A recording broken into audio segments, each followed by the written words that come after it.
Бәріне ассалаумағалейкум. Сәлем, құрметті ағайындар мен достар. Қалдарыңыз қалай? Бүгінгі айтқым келген тақырып тіл мәселесі, қазақ тілі туралы өз ойымды айтқым келеді, құрметті ағайындар мен достар. Себебі байқап келем, жалпы желіде, ғаламторда басқа тілдерге қарағанда, желіде, ғаламторда шынын айтайын, ащы шындық болса да, қазақ тіліне деген сұраныс өте аз. Қазақ тілін өте аз қарайды, өте аз лайк қояды. Қазақша контенттер жылжымайды көбінесе. Қандай күшті қазақша контенттер бар, құрметті ағайындар мен достар. Енді өзіміз қолдамасақ, өзіміз көмек бермесек, қаралым жасап, лайк басып, ол қалай, ол ары қарай ол тақырып, ол контент жылжымайды ғой. Ең бірінші өзіміз қолдап қорғауымыз керек қазақ тілін.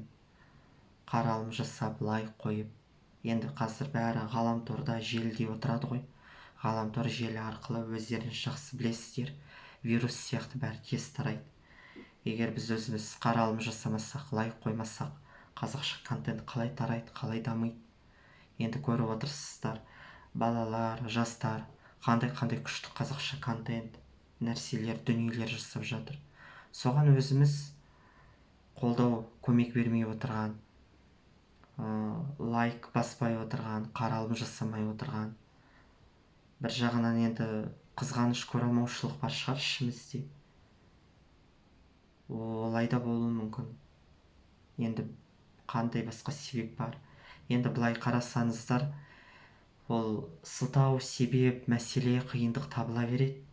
Ол заңды сылтауратуға болады, ананы мынаны сылтауратуға болады.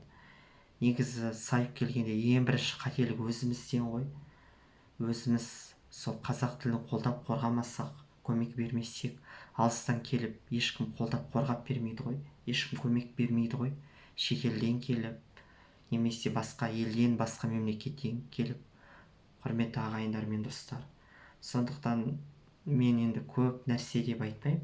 Енді тым құрағанда сол қазақша контент тақырыптарға өзіміз лайк қойып, қаралым жасап тұрайық.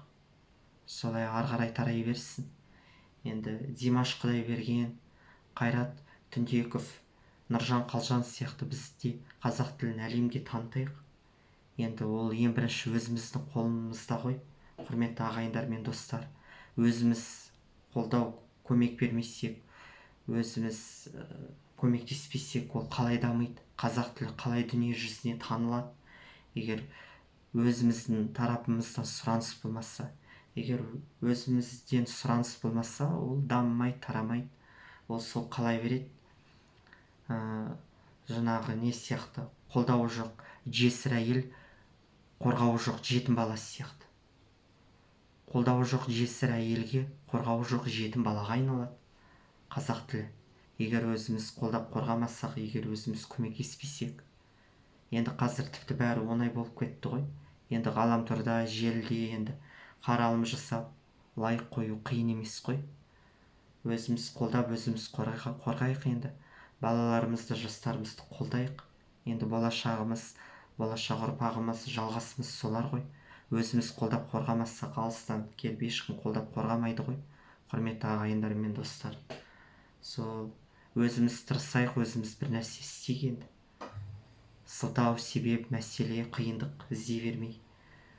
Ол сылтау, себеп, мәселе, қиындық табыла береді. Ол кез келген жерден тауып алуға болады. Сондықтан өзіміз тырысайық.